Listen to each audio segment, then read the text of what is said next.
Mari kita lihat firman Tuhan dalam 1 Korintus pasal yang keempat ayat yang pertama. 1 Korintus pasal yang keempat ayatnya yang pertama. Demikianlah hendaknya orang memandang kami sebagai hamba-hamba Kristus yang kepadanya dipercayakan rahasia Allah.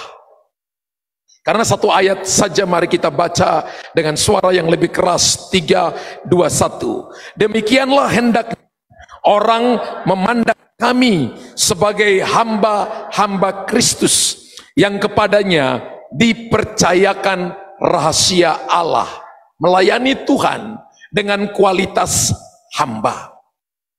Kalau Bapak Ibu perhatikan baik-baik, hamba-hamba Kristus dalam bahasa Yunani, kata hamba itu dipakai kata doulos. Beberapa kali saya pernah jelaskan kepada saudara bahwa kata hamba dalam Alkitab itu ada 3. Yang pertama adalah hamba yang dapat dipercaya. Yang kedua hamba upahan. Men. Yang keluar dari jam 6 pagi selesai jam 6 sore dapat 2 peser 1 dinar, namanya hamba upahan. Tapi hamba yang ketiga adalah yang disebut dengan doulos. Doulos itu artinya hamba yang sedang dalam status sebagai pelayan atau sebagai budak, atau hamba yang nilainya paling rendah, atau dikatakan diterjemahkan dengan hamba yang tidak ada artinya. Artinya nanti tuannya memperlakukan apapun kepada hamba ini sebenarnya nggak ada artinya apa-apa, tidak ada bawa pengaruh apa-apa. Dan ketika Yesus datang ke muka bumi ini, Yesus menyebutkan dirinya bukan hamba yang dapat dipercaya. Yesus menyebutkan dirinya bukan hamba yang hamba yang dapat upahan, tapi Yesus menyebutkan dirinya adalah doulos. Dan doulos ini menjadi sebuah model untuk saudara dan saya melayani dengan kualitas hamba yang bernama doulos. Dan doulos itu yang tadi saya katakan bahwa dia dalam status sebagai pelayan atau dalam status sebagai budak. Artinya dia tidak memiliki nilai untuk membela diri, itu dia tidak punya hak untuk membela diri. Dia tidak punya hak untuk berkata mana hakku. Dia tidak punya hak untuk berkata begini, mana bagianku. Dia tidak punya hak untuk berkata begini, mana kedudukanku, mana posisiku. Doulos nggak pernah cari itu. Tugas doulos adalah ketika dia ada di dalam rumah dibeli oleh tuannya, maka satu yang hanya dipikirkan oleh tuannya, oleh doulos ini kepada tuannya, yaitu memberi yang terbaik kepada tuannya. Dan Alkitab katakan bahwa saudara dan saya adalah pelayan-pelayan Tuhan yang dipanggil untuk melayani Tuhan. Pelayan Tuhan bukan cuma pendeta penuh, pendeta muda, pendeta pembantu. Pelayan Tuhan bukan cuma mereka yang ada di altar, mereka yang usher, mereka yang tugas di multimedia, kameramen. No. Pelayan Tuhan adalah semua saudara yang telah menerima Yesus sebagai Tuhan dan Raja dalam hidup saudara. Maka kita disebut dengan hamba-hamba Tuhan. Itu berarti bahwa saudara dan saya gak bisa lari dari sebuah tanggung jawab untuk melayani Tuhan. Tapi ada orang melayani asal-asalan, ada orang yang melayani karena maunya, ada orang yang melayani menuntut dirinya untuk dipuji, ada orang yang melayani menuntut kedudukan, menuntut prestasi, menuntut upah. Dan Tuhan gak mau kita ada di tingkatan ini. Fungsi firman Allah adalah datang untuk mereposisi, mengingatkan kita bahwa tugas utama daripada seorang doulos adalah mengerjakan dan menyelesaikan segala pekerjaan yang diperintahkan oleh tuannya. Ulangi Bapak Ibu ya, tugas seorang hamba, tugas seorang doulos adalah mengerjakan, menyelesaikan segala pekerjaan yang diperintahkan oleh tuannya. Dan tidak ada istilah malas bagi doulos. Tidak ada istilah ogah-ogahan lalu meninggalkan tugasnya atau menyelesaikannya separuh lalu meninggalkannya atau asal-asalan. Tidak saudara.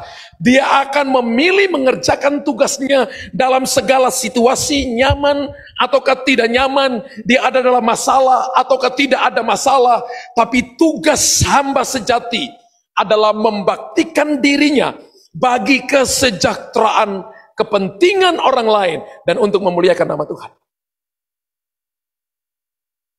Gereja ada di muka bumi untuk tugas ini. Amin. Saudara mungkin dipanggil, orang berkata saya adalah warga kerajaan, yes, tapi harus melayani dengan hati hamba. Amin. Kita ada pada gereja Christ Kingdom Family, keluarga kerajaan Kristus. Tapi saya ingatkan saudara dan saya, kita harus punya hati yang mau melayani, menyenangkan Tuhan lebih dulu. Tidak menuntut, tidak mencari posisi, tapi berfungsi. Tidak mencari upah, tapi saudara dan saya mencari perkenanan Tuhan. Maka upah itu adalah akibat dari kita ketemu Tuhan. Satu waktu, saya pergi di satu pelayanan. Dan yang jemput saya itu adalah seorang anak muda. Dan dia berkata begini, "Pastor, saya nggak senang ada di gereja ini." Saya katanya, "Kenapa? Kalau kamu nggak senang ada di gereja ini, kamu nggak boleh cerita kepada saya. Harusnya kamu datang ketemu dengan koordinator ibadah, atau kamu ketemu dengan gembala atau ibu gembala, kemudian kamu pamit." Tapi dia katakan begini, "Saya nggak enak. Saya sudah dari gereja anak sekolah minggu saya ada di sini." Dan saya tanya kenapa? Karena ketika saya lakukan pelayanan, saya sepertinya dipelototin terus. Ketika salah saya terus ditegur. Ketika saya lakukan ini tidak benar, saya terus ditegur. Terus saya tanya, menurut kamu apakah ketika ditegur itu kamu sedang lakukan yang benar atau kamu sedang lakukan yang salah? Lalu dia jawab, "Saya memang salah, Pastor. Tapi saya jangan ditegur seperti itu terus-terusan." Dia nggak mau ditegur. Saya katakan kepada dia begini, bagaimana caranya gembala atau koordinator Anda tegur Anda? Mereka selalu panggil saya secara pribadi, lalu mereka tegur saya. Nggak ada orang, nggak ada orang. Empat mata, Alkitabiah saya katakan.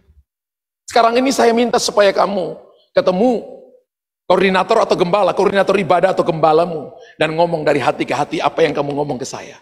Karena kamu kalau cerita orang, tanpa ada orang kepada saya, ini namanya kita berdua sedang gosip. Dia kata, "Oh begitu ya Pastor ya." Kemudian dia nggak berani lagi ngomong dengan saya. Saudara, saya ingat, saya datang hari Jumat waktu itu, dan hari Minggu sore, dia jemput saya dan dia katakan, "Pastor, tadi pagi saya ketemu dengan Bapak Gembala dan koordinator ibadah. Dan saya datang dan saya ngomong dari mereka hati ke hati." Saya kaget, Pastor. Kaget apa? Saya tanya. Ketika saya ngomong dengan gembala saya katakan, "Kenapa Bapak Gembala sering tegur saya, sering melihat saya ketika salah, langsung ditegur, dan seterusnya." Saya kaget karena Bapak Gembala berkata begini, "Kalau nggak ada saya, kalau satu waktu saya mati, kamu yang ganti kamu." Dia kaget setengah mati. Dan Bapak Gembala katakan, "Kalau saya tegur kamu, tanda saya sayang kamu."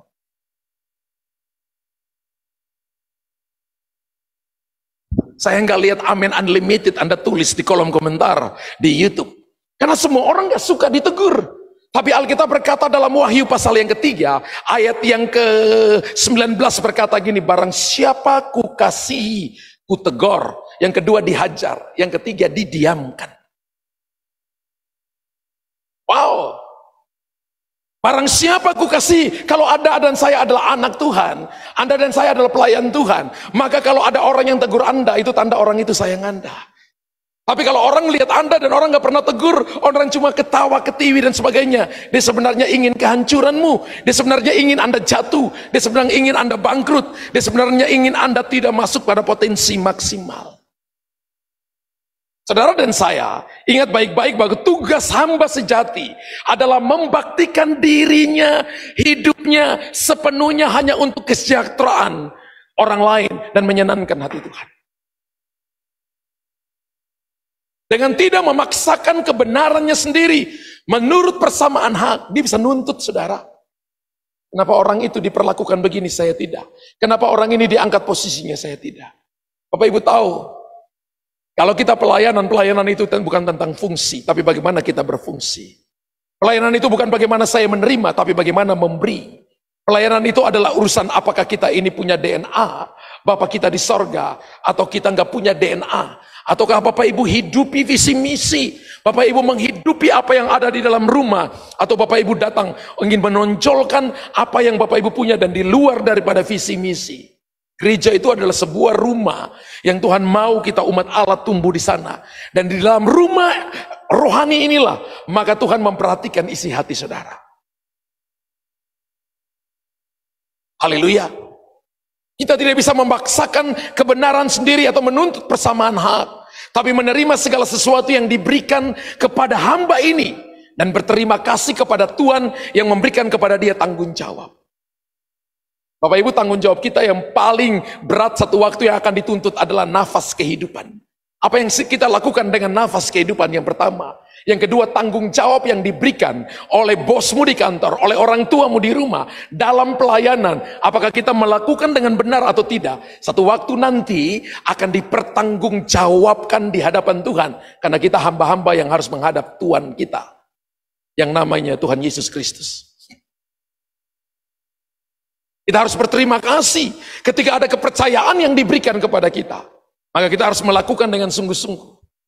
Suatu sikap penyerahan, segala hak pribadi secara utuh itu diatur oleh tuannya. Saudara dapat gaji mungkin, Anda dapat reward mungkin, maka itu Tuhan yang menentukan. Bagian kita adalah melakukan yang terbaik.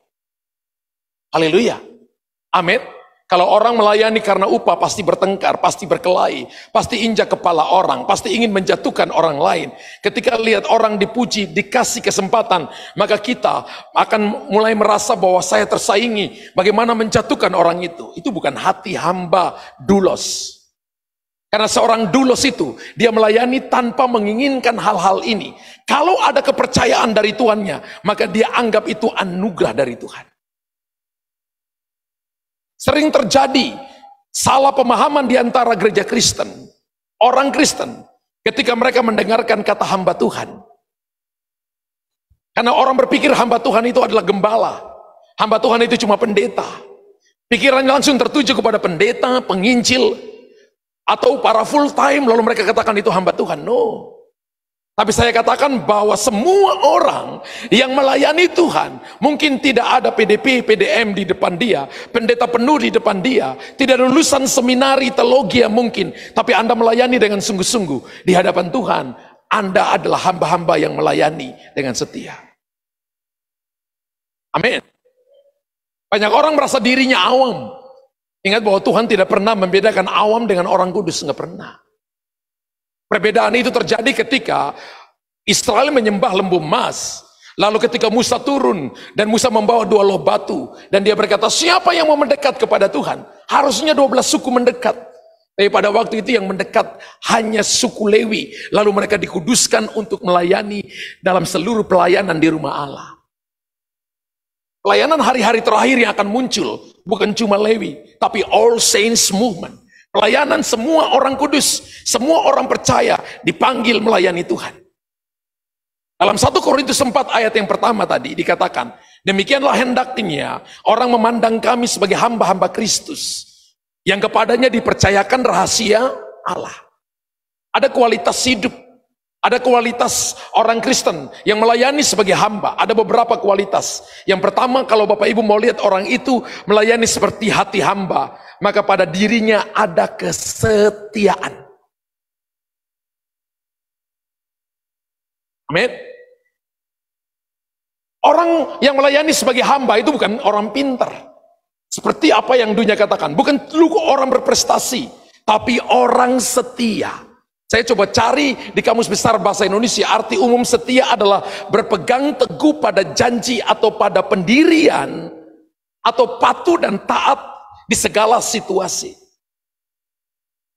Saudara, orang setia itu selalu berdiri dengan orang-orang yang dia cintai dalam segala keadaan dan situasi. Tapi orang yang tidak setia selalu cari nyaman. Ketika dia lihat keadaan tidak nyaman, dia berpikir bagaimana dia lari dari situasi itu, mencari kenyamanan sendiri. Bapak Ibu dengar baik, Tuhan itu cari bukan kenyamanan tapi kesetiaan. Kenyamanan itu selalu membunuh iman saudara. Comfort zone itu bahaya, salah satu bahayanya itu membunuh imanmu dan tidak membuat imanmu bertumbuh maksimal. Tapi kesetiaan akan melahirkan hal-hal hebat, hal-hal ajaib, sehingga orang akan melihat Tuhan di sana. Ingat, nama Tuhan disebutkan dengan kesetiaan. Amsal 20 ayat yang ke-6 berkata, banyak orang menyebut diri baik hati, tapi orang yang setia, siapakah menemukannya? Ternyata orang yang setia, menurut Amsal ditulis oleh Salomo, langka.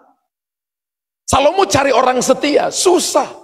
Sebab ketika dia menjadi raja selama 40 tahun, orang coba datang cari muka kepada dia, padahal yang datang sudah punya muka.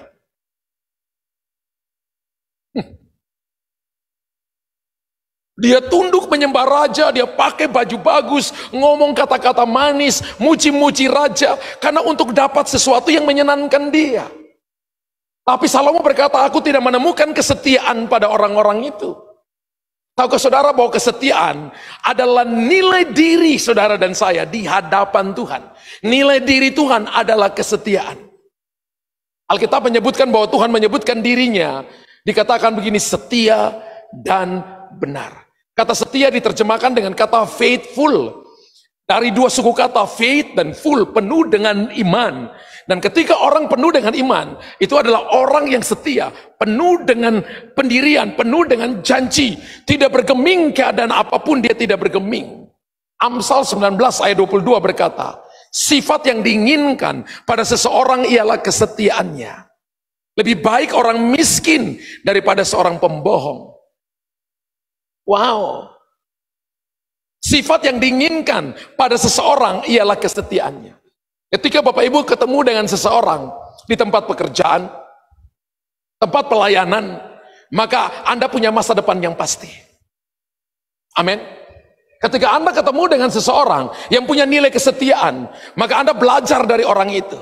Alkitab katakan lebih baik orang miskin daripada seorang pembohong. Orang setia itu nggak mungkin bohong. Orang setia akan berkata benar sekalipun dia tanggung akibatnya. Tapi dia akan berkata yang benar dan tidak mungkin berbohong karena kesetiaannya pada janji-janji itu. Ketika saudara dan saya mengaku Yesus sebagai Tuhan dan Raja, sifat kesetiaan ini diinfuskan kepada saudara. Jadi sebenarnya dalam diri kita ada sifat untuk melayani Tuhan dengan kualitas yang maksimal, kualitas hamba yang dimiliki oleh Tuhan, yang Tuhan berikan kepada kita, yaitu kesetiaan. Jadi orang setia itu nggak pernah lari dari tanggung jawab. Orang setia selalu melakukan tanggung jawab dengan maksimal karena sifat ini ada pada dia. Dalam Wahyu pasal yang kedua ayat 10 berkata begini, terutama ayat 10b. Wahyu pasal 2 ayat 10b. Jangan takut terhadap apa yang harus engkau derita. Sesungguhnya iblis akan melemparkan beberapa orang dari antaramu ke dalam penjara supaya kamu dicobai. Ayat 10b berkata begini, dan kamu akan beroleh kesusahan selama 10 hari. Hendaklah engkau setia sampai mati. Bukan setia sampai setengah mati, tapi setia sampai mati. Dan aku akan mengaruniakan kepadamu mahkota kehidupan. Ternyata orang yang melayani dengan hati yang penuh dengan kesetiaan, ada mahkota yang disediakan bagi dia. Jadi mahkota kehidupan itu diberikan kepada orang yang melayani dengan kualitas hamba yang memiliki yang namanya kesetiaan.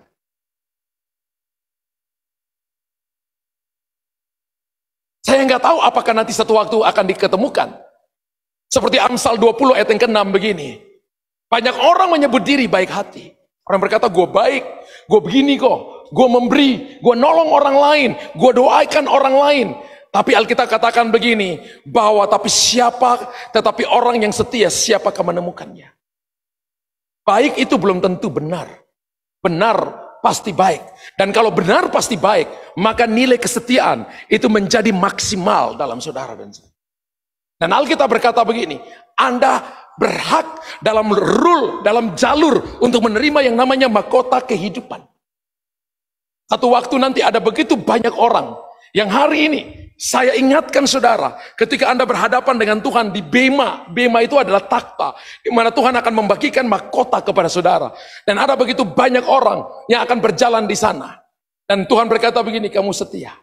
Sekalipun situasi sulit, Kamu bergumul dengan keuanganmu, kamu bergumul dengan keluargamu, kamu bergumul dengan kehidupanmu, kamu bergumul dengan ketidaknyamanan yang kamu alami, tapi kamu tetap setia melayani aku dengan sepenuh hati. Lalu diberikan kepada Anda mahkota kehidupan, dan seluruh malaikat Allah berdiri meniup trompet, dan ada yang tepuk tangan dan berkata, inilah orang yang seperti Yesus. Ternyata di dalam kata hamba itu ada sebuah nilai yang hebat, yang ajaib. Dan Tuhan mau saudara dan saya ada di sana. Apakah Anda pikir saya sempurna? No. Ketika saya renungkan ini, Tuhan berkata, kamu harus belajar di sini banyak. Nah, haleluya. Berarti saudara dan saya perlu belajar. Yang kedua, bahwa bagaimana supaya kita melayani dengan hati, dengan kualitas hati seorang hamba, adalah bukan cuma kesetiaan, tapi ketekunan. Apa itu ketekunan? Bersungguh-sungguh dan konsisten. Apa itu konsisten? Melakukan sesuatu terus-menerus, kemudian kita jadi ahli melakukannya. Kalau hari ini Anda mulai duduk berdoa 10 menit, jangan berhenti 1 bulan lagi baru Anda berdoa. Tapi lusa Anda mulai berdoa, tambah 5 menit jadi 15 menit. Hari ketiga tambah 5 menit jadi 20 menit. 1 minggu kemudian Anda sudah berdoa 1 jam di hadapan Tuhan. Itu namanya konsisten. Dan Anda sudah berdoa 3 tahun, 4 tahun, 5 tahun, 6 tahun, 7 tahun, 8 tahun. Tidak pernah berhenti. Karena Alkitab katakan gini, berdoalah terus menerus, bukan berdoa sekali-sekali. Ketika ada masalah baru berdoa. Dan saya tidak pernah ajarkan saudara seperti itu, bahwa datang berdoa baru ada masalah baru berdoa. Saya katakan Anda akan tunggu waktu yang panjang, yang lama. Karena Tuhan tahu ketika Tuhan jawab Anda hari ini, maka Anda 20 tahun lagi baru datang cari Tuhan. Ketika ada masalah datang dalam hidup. Haleluya. Tapi ketika saudara memperhatikan baik-baik, ketekunan itu artinya bersungguh-sungguh. Banyak orang gak sungguh-sungguh. Dia datang dengar firman Tuhan, dia masih sana sini. Sekarang kita gak tahu. Ketika Anda datang dengar firman, kita gak tahu. Orang buka handphone lagi lihat apa. Orang lagi ini lihat apa, orang gak sungguh-sungguh. Sama seperti Anda makan, Anda gak mungkin makan sampai lihat kemari, sana kemari, saudara. Saya lihat ada orang yang kirim video, dia makan sampai lihat kemana kemari, sana kemari, kemudian ayamnya diambil, ditaruh saudara,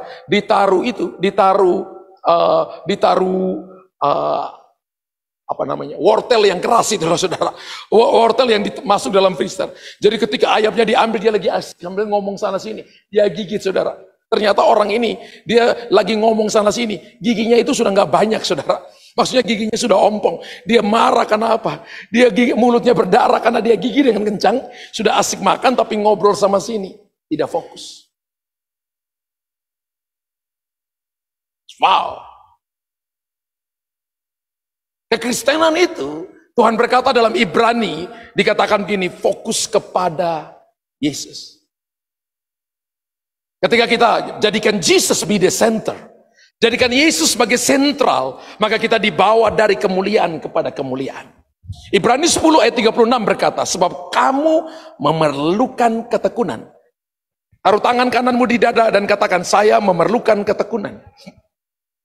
Tadi saya katakan ketekunan itu saya memerlukan kesungguhan. Saya memerlukan konsistensi. Tanpa konsisten Anda nggak pernah jadi seperti Yesus. Kalau Anda datang cuma ibadah cuma 1 tahun 2 kali atau 1 tahun sekali waktu Natal saja, maka Anda adalah Kristen kapal selam. Anda menyelam 364 hari, timbulnya cuma 1 hari, yaitu karena ada sepatu baru, baju baru, Anda datang dan gereja bagi-bagi kue atau sembako kepada Anda. Tapi di sini nggak ada. Di sini adalah Kristen yang tekun. Tulis di kolom komentar, saya orang Kristen yang tekun, saya orang Kristen yang melayani dengan sungguh-sungguh, saya orang Kristen yang melayani dengan konsisten. Haleluya. Dan dikatakan supaya sesudah kamu melakukan kehendak Allah, kamu memperoleh apa yang dijanjikan itu.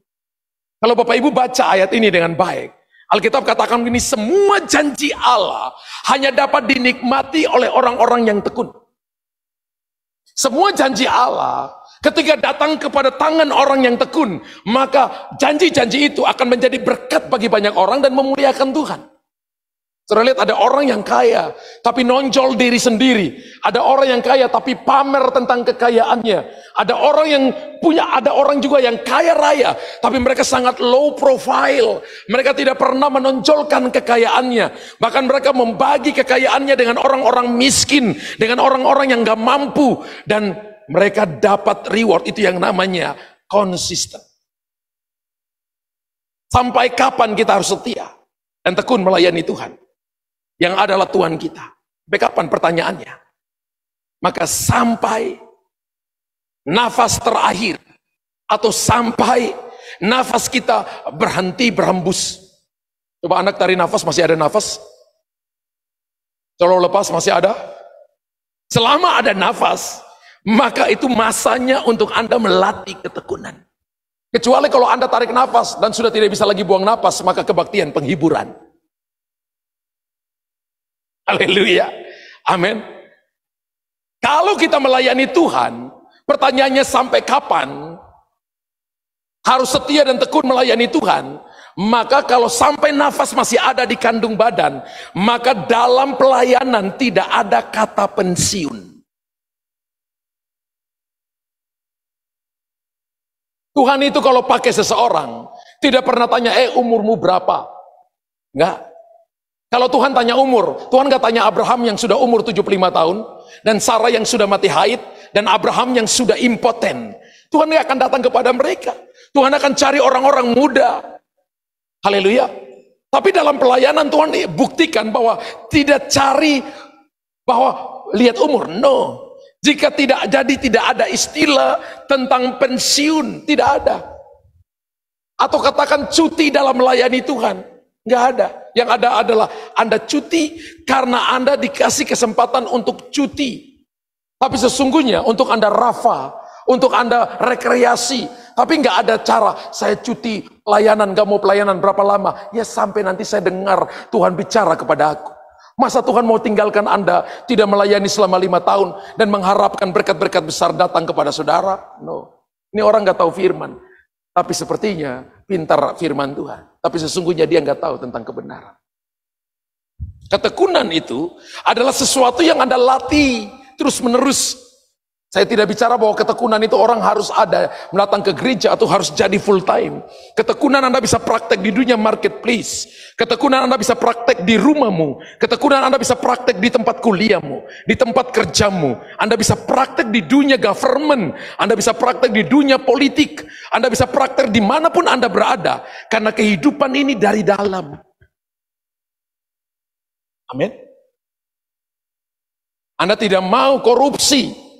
Anda hanya terima bagian yang Anda diberikan kepada saudara. Anda tidak mau menjatuhkan orang lain, sekalipun Anda punya kemampuan untuk melakukan itu. Tapi Anda tidak mau melakukan, karena Anda tahu bahwa dari Tuhan sudah ditentukan bagian masing-masing. Orang tekun itu tidak akan kalah. Mungkin Anda mulai dengan pelan, tapi lama-lama Anda jadi orang ahli. Ingat bahwa ketika Anda mulai berdoa 5 menit, Anda punya masa depan yang penuh harapan. Ingat bahwa orang berdoa tidak pernah kalah. Orang berdoa, orang yang berlutut di hadapan Tuhan, satu waktu dia akan mengalahkan orang-orang hebat. Dia akan mengalahkan orang-orang pintar. Dia akan mengalahkan orang-orang berpengalaman. Dia akan mengalahkan orang-orang yang sudah berjalan 10-15 tahun lebih dulu dari saudara. Tapi Anda ketika terus berdoa, duduk di hadapan Tuhan, maka Anda satu waktu akan sampai lebih dulu dari orang-orang ini. Dan mereka akan tanya, bagaimana kamu bisa sampai lebih dulu?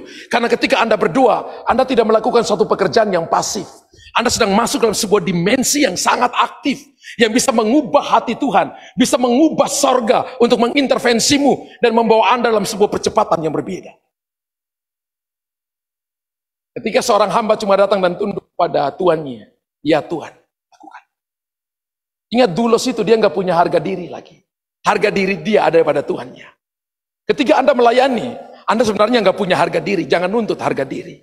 Harga diri saudara ada pada Tuhan kita. Namanya Yesus.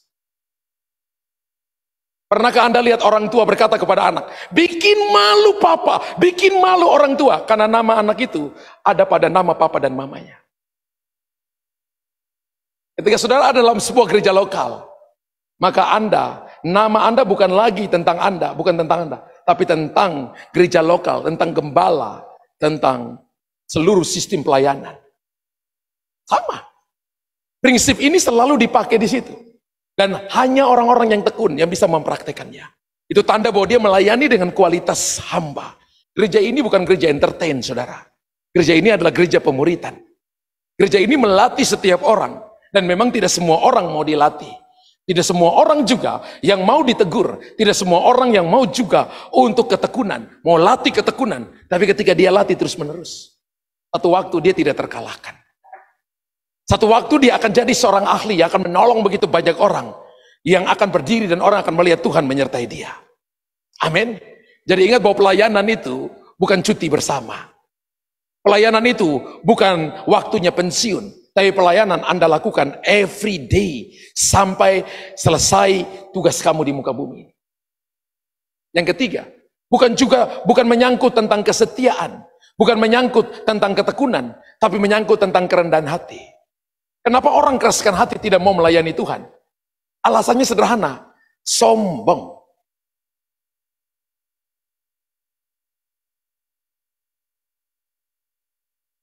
Apa musuh daripada kerendahan hati? Merasa tahu, merasa bisa, merasa pintar, merasa mampu, dirangkum dalam satu kata, sombong. Kenapa setan memberontak kepada Tuhan? Sombong. Orang sombong itu dia merasa diri lebih hebat dari Tuhan. Ada di sini yang merasa dirinya lebih hebat dari Tuhan? Tulis di kolom komentar, katakan, itu saya. Saya rasa nggak ada yang berani, saudara ya. Tapi tahukah Anda, orang yang rendah hati, Anda sedang mengambil sebuah posisi yang paling penting dalam pelayanan. Saya ulangi kepada Bapak Ibu ya. Ketika Anda rendah hati, digambarkan sebagai seorang hamba yang namanya doulos, maka Anda mengambil sebuah posisi yang sangat penting dalam pelayanan. Karena doulos itu nggak pernah berdiri dan berkata begini, gue paling gagah, gue maco. Maco itu mantan copet.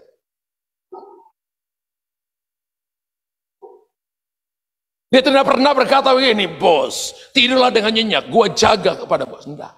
Dia selalu ketika lihat bos, maka dia tersungkur di kakinya bos. Dia cuci kakinya bos. Dan kalau malam, kalau musim dingin, suhunya 40, minus 40 derajat, minus 30 derajat. Dia tutup bos dengan kain-kain yang tebal, dari ujung kepala sampai ujung kaki. Kalau tuannya masih tetap dingin, maka dia peluk tuannya dengan gemetaran. Dan dia berharap supaya tuannya bisa hangat dan tidur nyenyak. Sampai kalau tuannya masih tetap dingin, maka nggak ada cara lain. Tuannya mengambil pisau, lalu membelah perutnya. Lalu Tuhan memasukkan kedua kakinya ke dalam perutnya. Dan besok pagi, hamba ini mati.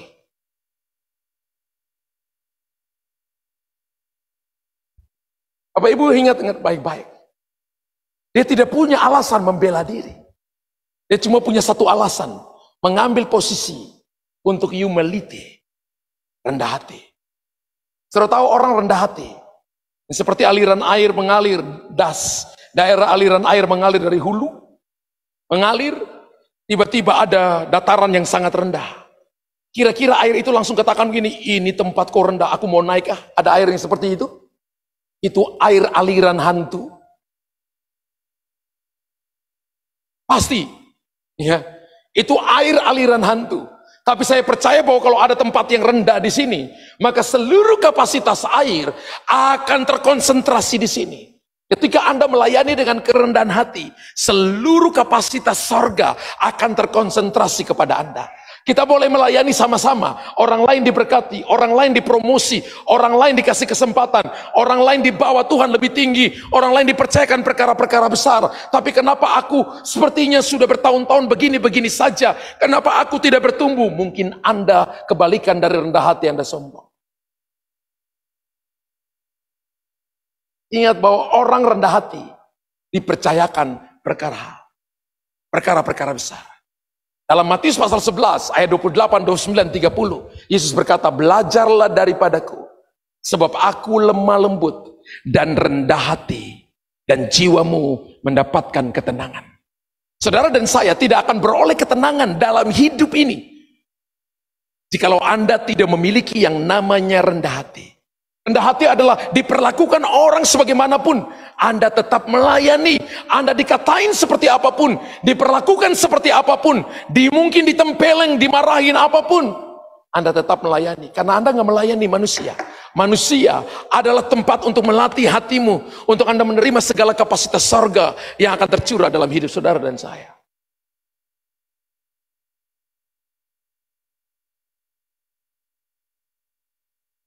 Dan saya lihat bahwa ada begitu banyak orang Kristen, hamba-hamba Tuhan, yang masih bergumul dengan poin ketiga ini, rendah hati. Ketika orang dipakai dalam satu posisi pelayanan, dia merasa bahwa orang lain tidak ada artinya. Ketika seseorang dipakai dalam satu posisi jawatan, dia katakan bahwa orang lain itu lebih rendah dari dia.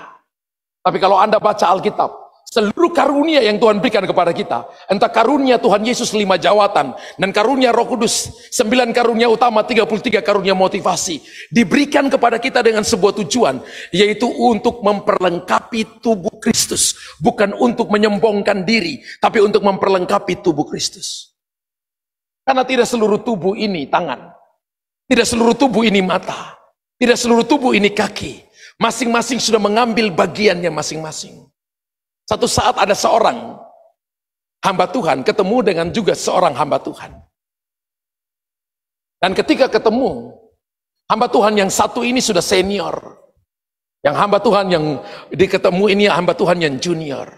Ketika ketemu di satu tempat, yang junior ini otomatis menghormati yang senior, dikasih tangan untuk salaman, dikasih shalom. Tapi yang senior itu sepertinya tidak mengenal orangnya. Ketika masuk dalam ruangan itu, karena itu tempat praktek dokter, duduknya bersama-sama, tidak ada tanya kepada senior, tidak ada tanya kepada junior, apa kabar, dan sebagainya, nggak ada sama sekali. Padahal dulu mereka adalah pelayan bersama-sama. Saya beritahukan kepada saudara, orang boleh dipakai dalam pelayanan. Orang boleh punya nama besar. Orang boleh punya gereja besar. Orang boleh punya pelayanan besar. Anda boleh dipakai dengan karunia-karunia. Tapi di hadapan Tuhan, Tuhan tidak melihat itu semua. Tuhan lihat kerendahan hati saudara.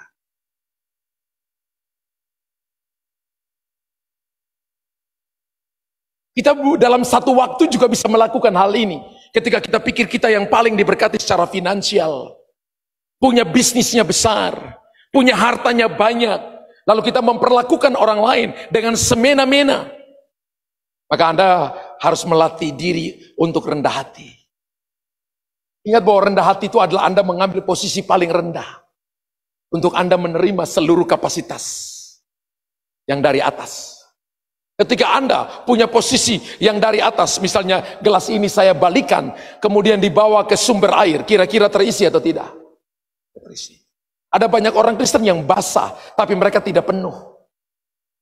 Ada banyak orang yang penuh, tapi mereka tidak bergerak dalam kuasa Allah. Wow. Kalau kita lihat dalam Lukas 17 ayat 10. Demikian juga kamu, apabila kamu telah melakukan segala sesuatu yang ditugaskan kepadamu. Ingat, kita di bumi ini untuk tugas-tugas yang Tuhan berikan kepada kita. Hendaklah kamu berkata, kami adalah hamba-hamba yang tidak berguna. Kami hanya melakukan apa yang kami harus lakukan. Saya ingat saya dengan istri saya pernah pelayan ke satu kota di Jawa Tengah. Dan ketika saya berdiri, saya dengar Roh Kudus berkata kepada saya, kamu punya jubah? Saya lihat saya pakai jas. Saya tanya Roh Kudus untuk apa? Lepaskan jasmu, kebaskan kepada umat Allah. Dan ketika dilepaskan, saya rasa urapan Allah begitu kuat. Dan ketika tangan saya bergerak, saya rasa ada kekuatan yang luar biasa. Saya lihat orang jatuh itu seperti dijamah Tuhan dengan hebat. Selesai itu ada orang yang datang, luar biasa. Saya katakan begini, saya cuma hamba yang tidak berguna, yang melakukan tugas yang Tuhan kuberikan kepada saya. Kalau kita nggak sadar tentang diri kita berkata, gue dipakai hebat. Kita bisa jadi seperti Lucifer, yang kepingin naik, melampaui yang Maha Kudus, dan berkata begini, aku lebih hebat dari Tuhan. Lukas 17 ayat 10 berkata, kami adalah hamba-hamba doulos yang tidak berguna. Kami hanya melakukan apa yang kami harus lakukan.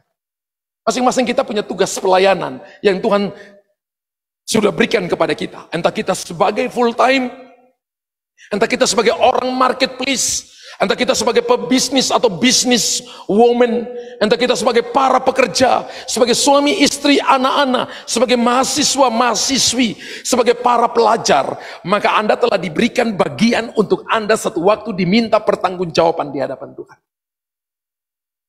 Dan Tuhan Yesus telah memberikan teladan bagaimana ia tetap mempertahankan reputasinya dengan cara apa? Mengosongkan diri untuk melayani kita. Kalau Bapak Ibu tidak datang dan mengosongkan diri, merasa paling pintar, paling hebat, paling bisa, maka kita tidak akan dipenuhi dengan kuasa Allah.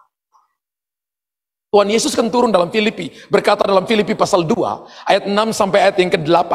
Kalau Bapak Ibu perhatikan baik-baik, yang walaupun dalam rupa Allah, dia Allah 100% saudara, tidak menganggap kesetaraan dengan Allah itu sebagai milik yang harus dipertahankan. Melainkan apa? Telah mengosongkan dirinya. Jadi Yesus datang mengambil rupa seorang hamba, mengosongkan dirinya atau humility, dan mengambil rupa seorang hamba dan menjadi sama dengan manusia. Dan dalam keadaan sebagai manusia, ia telah merendahkan dirinya. Ini contoh untuk kita saudara. Dan taat sampai mati, bahkan sampai mati di kayu salib.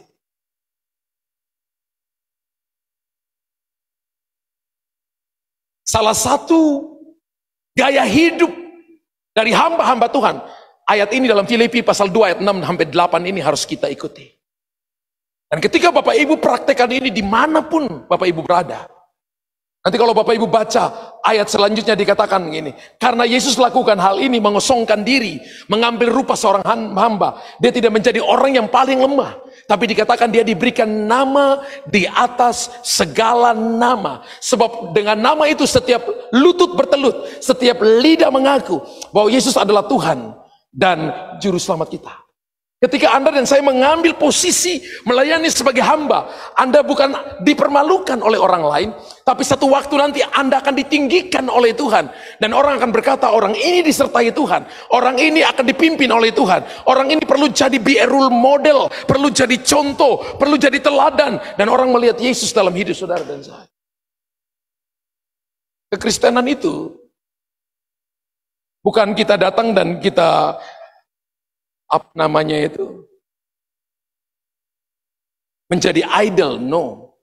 Kekristenan itu bagaimana meniru Yesus, menjadikan Yesus sebagai be a role model kita. Amin.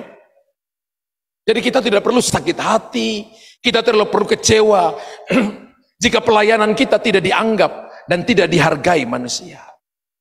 Satu saat saya ingat ketika saya dikasih jadwal pelayanan, saya sudah datang, duduk paling depan, dan ketika itu senior saya datang dan dia berkata begini, Luther, hari ini bukan kamu yang khotbah, saya yang khotbah. Setan katakan begini, marah dengan orang ini, kenapa nggak dibilang kemarin? Ada suara-suara menjengkelkan, tapi saya katakan saya hormat, saya katakan siap. Saya duduk dan dengar mentor saya berkhotbah, orang tua rohani saya berkhotbah. Tanpa saya sadar bahwa dia sedang melatih hati saya. Anak ini marah, sakit hati, memberontak, ataukah dia mau diam. Hari itu seluruh perkataannya saya catat, saudara. Selesai itu satu minggu kemudian, beliau panggil saya dan beliau tanya begini, minggu kemarin kamu marah sama Om. Saya katakan, yang mana ya Omnya? Yang kemarin kamu punya jadwal, tapi sengaja Om ambil di waktu lagu terakhir mau firman Tuhan. Om bilang, Om yang khotbah. Kamu marah? Saya bilang, enggak, saya bahkan lupa Om. Saya catat semua khotbah yang Om kemarin khotbah. Dan itu memberkati saya. Itu waktu umat Allah diberkati dengan khotbah Om. Dia mau coba tes hati saya, marah atau tidak. Saya ingat ketika mau pergi pelayanan keluar, harus ditandatangani boleh atau tidak. Satu waktu kami pergi pelayanan, saya ingat waktu itu di salah satu kota di Sulawesi Tengah. Jadwal saya itu sudah keluar 1 tahun. Ketika kami rintis,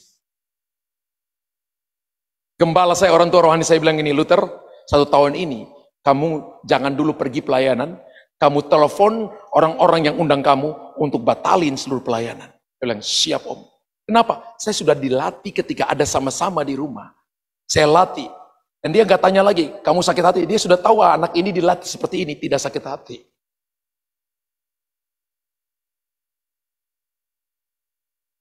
Ketika orang ambil bagian yang harusnya kamu punya. Kan orang pergi pelayanan itu ditanggung tiketnya, hotelnya ditanggung, Anda khotbah dikasih persembahan kasih. Semua orang mau. 1 tahun, karena ini perintisan. Kamu 2 minggu ada di situ. Nanti om balik, om 2 minggu, kamu boleh kembali. Saya punya istri, punya anak-anak, masih sekolah. Waktu itu masih SD, dan sebagainya. Tapi saya lakukan. Gak enak memang. Tapi lakukan, pasti ada sesuatu yang Tuhan mau latih saya di sana. Humility hanya dapat Anda lakukan ketika Anda mengambil posisi yang tepat. Posisi tepat kita adalah posisi paling bawah. Dengan hati yang kosong. Orang yang pintar itu bukan karena banyak titel di depan namanya. Atau di belakang namanya. Tapi orang yang pintar itu adalah mengambil posisi 0 ketika berhadapan dengan orang yang lebih tahu dari dia. Nah, saya percaya dalam kehidupan ini, kita nggak tahu semua hal, betul? Ada orang yang lebih tahu daripada kita. Jadi ketika kita berhadapan dengan orang yang lebih tahu daripada kita berhadapan dengan orang tua kita, berhadapan dengan gembala kita, berhadapan dengan bos kita, dengar saja. Itu humility. Humility itu adalah membiarkan dirinya diperlakukan dengan sebagaimanapun. Tapi karena Anda posisi paling bawah, Anda selalu dapat yang terbaik. Saya nggak lihat ada tulisan di Zoom. Saya akan terima yang terbaik dari Tuhan. Karena saya punya humility. Saya nggak lihat di onsite mau tepuk tangan bagi Tuhan. Dan berkata saya akan menerima humility dari Tuhan. Katakan haleluya. Dan yang keempat adalah senantiasa menantikan kepulangan tuannya dengan siap sedia dan berjaga-jaga. Wow, seorang hamba itu merindukan kedatangan tuannya. Saya lihat itu ada di istri saya every day. Bukan seminggu sekali, saudara. Every day dalam kamar itu, ya. Dalam kamar itu ada kalanya cuma mimpi, tadi malam dia kata mimpi itu naik di belakangnya Tuhan, di bahu Tuhan, jadi dikudain sama Tuhan.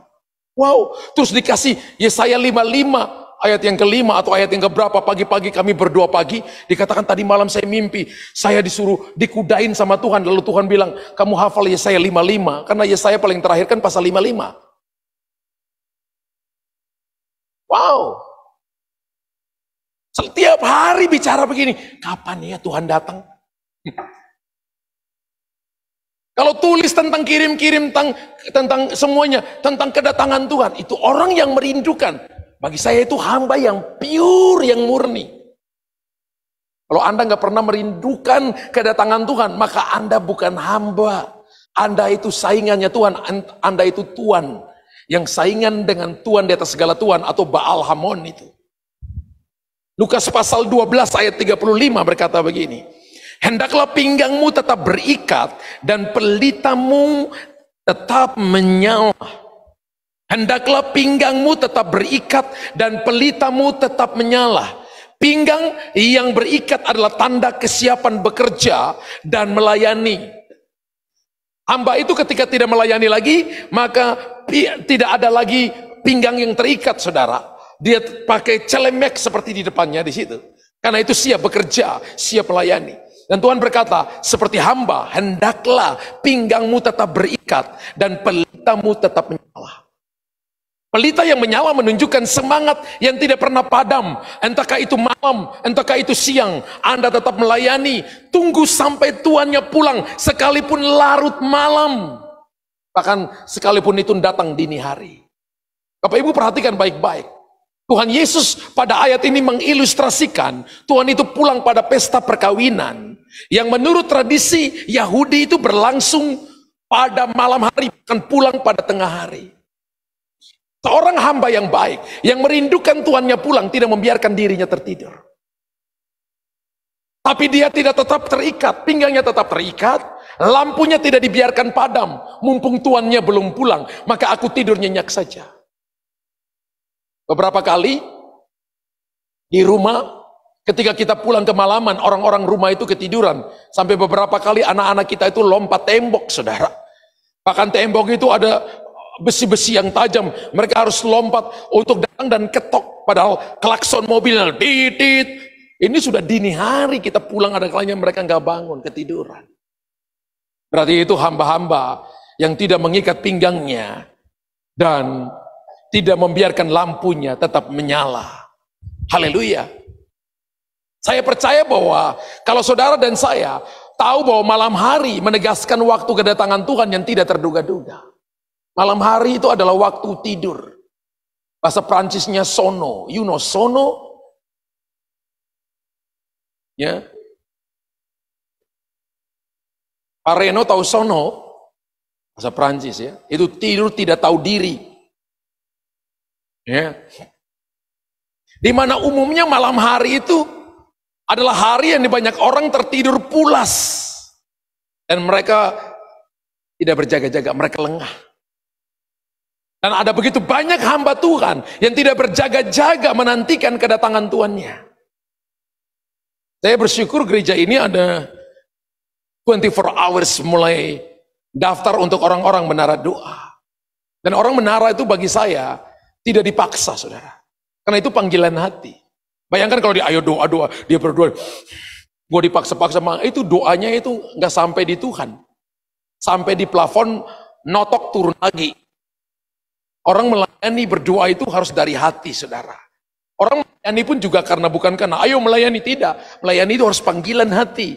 Kalau orang melayani panggilan hati, wow, dia akan datang lebih awal, dia akan lakukan tugas dengan cepat, dia akan bertanggung jawab kepada apa yang diberikan kepada dia. Dalam pekerjaan juga sama, dia tidak akan mungkin datang kantor terlambat, dia akan lakukan dengan tepat karena dia tahu ayat firman Tuhan. Tuhan tidak pernah terlambat, tidak terlalu cepat, tepat pada waktunya. Jadi kalau dia suka terlambat, maka dia bukan anak Tuhan, tapi dia anak suka terlambat.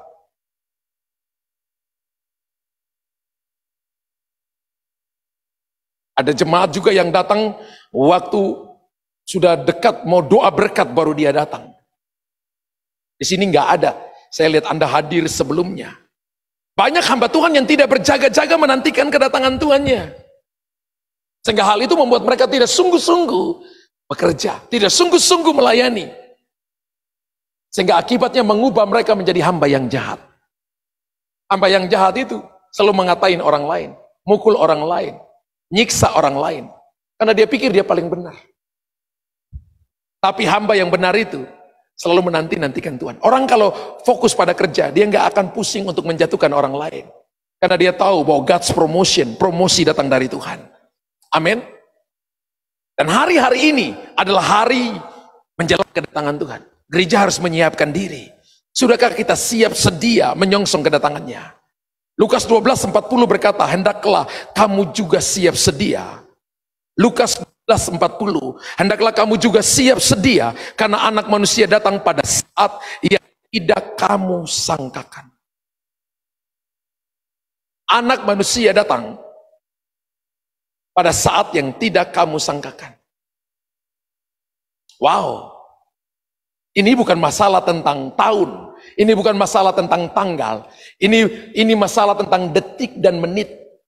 Kalau kita lihat bahasa Ibraninya dan bahasa Yunaninya dipakai, bukan tahun, bukan tanggal, bukan hari, tapi detik menit kita nggak tahu. Detik menit kita nggak tahu. Dan Tuhan datang itu pada kali kedua, itu sekejap mata, artinya tutup mata buka mata. Orang yang Anda cintai sudah nggak ada di sampingmu. Dia udah rapture, saudara. Satu waktu nanti ada kehilangan besar-besaran di dunia. Suami ditinggalkan. Saya bayangkan ada pesawat pilotnya anak Tuhan sungguh-sungguh jatuh, saudara, dari atas karena dia udah diangkat. Jadi pesawat terbang tanpa ada pilot dan co-pilot. Ada kapal-kapal yang mungkin karam di tengah laut karena kapten kapalnya semuanya terangkat, saudara. Mobil-mobil tabrakan di tengah jalan karena yang nyetirnya anak-anak Tuhan diangkat, saudara. Anda akan lihat baju-baju ketinggalan di tengah-tengah jalan, cincin permata semua tertinggal di tengah jalan, terangkat, dan seluruh dunia akan ada dalam sebuah kekacauan. Akan tiba masanya terjadi perubahan yang luar biasa, dan itu ditentukan bagaimana hatimu yang melayani dengan kualitas hamba. Alkitab menunjukkan begini, hanya hamba yang menunggu Tuhannya sungguh-sungguh pulang yang akan mendapati dan melayani Tuhannya. Makanya Yesus berkata, apakah aku datang pada kali yang kedua? Menepati iman di bumi. Iman itu adalah pengharapan yang tidak pernah pupus sekalipun masalah datang bertubi-tubi. Cepat atau lambat, Tuhan pasti akan datang pada kali yang kedua. Cepat atau lambat, maka Anda dan saya akan mengalami yang namanya rapture, akan mengalami yang namanya sebuah perubahan, akan mengalami yang namanya di mana Anda akan di God's promotion, Anda akan mengalami di mana bertemu Tuhan muka dengan muka. Setialah menantikan kedatangannya. Terus mengerjakan tugas yang dipercayakan kepada kita dengan penuh tanggung jawab. Jangan menunda. Amin. Jangan menunda. Penundaan adalah salah satu bentuk ketidaktaatan. Haleluya. Tetap setia, tetap tekun, tetap rendah hati, siap sedia dan selalu berjaga-jaga adalah kualitas hidup daripada hamba sejati. Berapa banyak Anda berkata, saya mau melatih diri jadi hamba sejati. Tepuk tangan yang meriah bagi Tuhan. Haleluya. Haleluya. Bapa di sorga, Engkau baik, sangat baik dan luar biasa. Engkau ada malam ini, dan hamba sudah menyampaikan isi hatimu. Engkau tidak pernah berhenti. Firman-Mu, iya dan amin. Hamba berdoa pakai kami menjadi hamba-hamba sejati. Pakai kami menjadi alat pilihan dalam tangan-Mu. Ada benar-benar dalam diri kami kesetiaan. Ada pada kami hati yang sungguh-sungguh mengasihi Tuhan. Tuhan, hamba berdoa kepada Kion dan Anna Robert di Oktober nanti, untuk mereka menjalani pernikahan kudus. Supaya hubungan mereka ini hubungan yang betul-betul datang dari Tuhan. Kalau bukan dari Tuhan, Engkau punya cara memisahkan tanpa melukai. Tapi kalau ini dari Tuhan, biarlah jalan seturut kehendak dan rencana-Mu. Berdoa memberkati Kion dan memberkati Anna Robert in the name of Jesus. Dalam nama Yesus Tuhan, anugerah kebaikan Tuhan turun bagi mereka. Kasih setia Tuhan penuh. Dan Tuhan pakai umat Allah. Kami mau melatih diri kami untuk menjadi hamba-hamba Tuhan yang melayani dalam kesetiaan, dalam ketekunan, dalam kerendahan hati, dan siap sedia selalu berjaga-jaga menantikan Tuhannya kembali. Dan Engkau dapati kami di malam ini. Turun di atas kami anugerah-Mu dan kekuatan-Mu. Roh Kudus cukup menjaga hati kami. Biarlah kami mau belajar. Kalau kemarin kami salah, hari ini dan besok kami akan jadi lebih baik. Kalau hari ini kami salah, maka 1 jam ke depan kami akan lebih baik. Roh Kudus pimpin kami, anugerah-Mu cukup bagi kami, sehingga hidup kami berkualitas dan membawa hormat dan kepujian bagi nama Tuhan. In the name of Jesus. Dalam nama Yesus. Haleluya. Amin. Tepuk tangan sekali lagi bagi Tuhan.